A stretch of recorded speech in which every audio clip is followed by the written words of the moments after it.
So Ripa, I mean, obviously, this is the reason you're getting involved in this was mainly because this is what you've been talking about. But Yeah, I I think mean, the whole Tolkien fan base has impressed you. it's funny watching these different fan bases use some of the same arguments that I have been using for fucking, I don't know, forever. It fell upon deaf ears. And then when it got to a franchise or a brand that they themselves know and love, and it's not that they're looking at it from afar anymore, now it's become a fucking problem.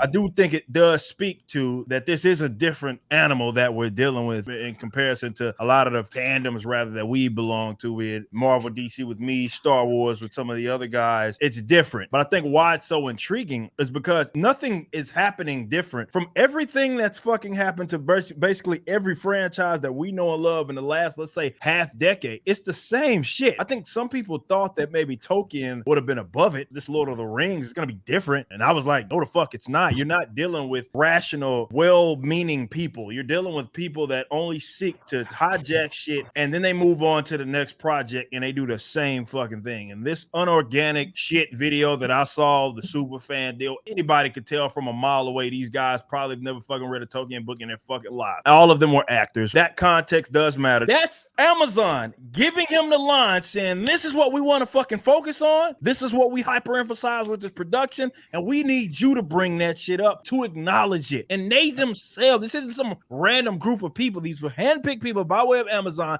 and they put it on their fucking channel for them to say that. Harsh reality. At what point does someone's naivety, being just straight up naive, become stupidity? Where we see the writing on the wall and you just choose to fucking ignore it because you want to hold out the last bit of hope. Lord of the Rings is no fucking different to what we've seen with these other franchises. They get them, hijack them, and they're so fucking narcissistic that they want to make it about them. They want to make it about whatever worldly bullshit it is that they're dealing with. Hell, the executive producer told you flat out, we wanted this to be more representative of the world that it is, that make it look more like the world that we live in right now, which couldn't be anything further from what the fuck Tolkien was trying to do. So they're telling you what this is about. Oh, the executive producer, they're telling you what this shit is about. There's no reason to give these guys the benefit of the fucking doubt. It's dead on arrival. They're leading with a bunch of bullshit that none of us give a shit about. This is all Tolkien fans don't give a shit about that. It's just far reaching. Nobody gives a shit about any of this nonsense, but that's what they wanted to hyper emphasize because that's what this shit's about. Yep, and look at the ratio on this video. Yeah, that's not public still. Tolkien specifically told in many letters, one especially 131, where he said,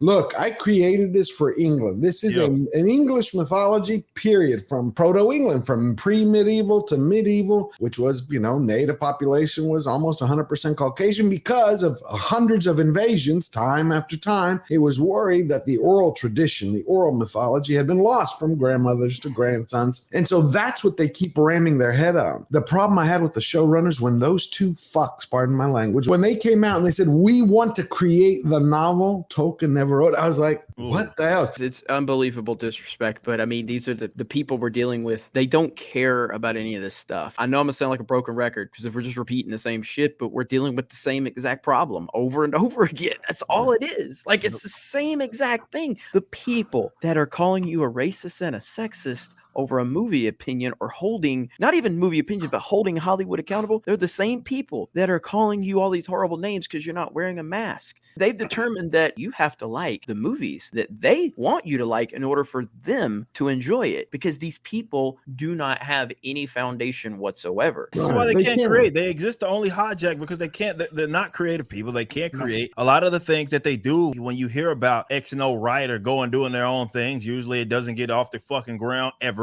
They have to have it attached to things that people already know, love, and recognize. You see this like death meme, right? Or he's going from door to door and you put all the franchises on each door. It feels that way because that's the way that it is. These guys cannot create. They can only destroy. That's the only thing that they can fucking do. And that's exactly what it is that they do. The difference, I think, now is that you have a bunch of people who, again, far more intelligent audience, I think it is, that you're dealing with. But you have more people that are seeing this for what it fucking is because they didn't listen to us before. It was like, We saw this shit happen with Marvel, DC, Star Wars, and this isn't anything new. The same thing that I'm saying about Lord of the Rings, I could literally point to a fucking video that I did 5 years ago that's literally me saying the same goddamn thing in terms of who are the people that are generally in control in terms of the creatives, and they're not folks that are passionate about this particular work. They're not people that go into it with the idea that, look, this isn't mine. I didn't create it. What the best I could do is honor it, take from it, acknowledge it, and give people the best adaptation that I could get that honors that. And that's what actual creative people are able to do. But these aren't creative people. They always use the whole Mano excuse, right? With, well, it's a different universe. It's all of this other bullshit because they feel like all that shit's interchangeable. They don't care. It's, we want to tell our goofy ass fucking story, and we know that we can't tell it with our own characters. So we need to tell it based upon stuff that you can acknowledge and like, because that's the only way they can get butts in the seats. That's the only way they can get people to make a purchase. The only way they can get your viewership. So I wanted to, because somebody brought up we're going to do the novel that Tolkien never wrote and everything. I made a video about this the other day. I saw people talking about it for the past couple days. J.R.R. Tolkien torched a Lord of the Rings film treatment for being treated carelessly, recklessly, and showing no evident signs of appreciation of what it's about. This was in a letter from in like 1958 when someone gave him like a film adaptation, and he completely rejected it. And these are the reasons why. If Mr. Zimmerman and or others do so, they may be irritated or aggrieved by the tone of my criticisms. If so, I'm sorry, though not surprised. But I would ask them to make an effort of imagination sufficient to understand the irritation, and on occasion the resentment, of an author who finds increasingly as he proceeds his work treated as it would seem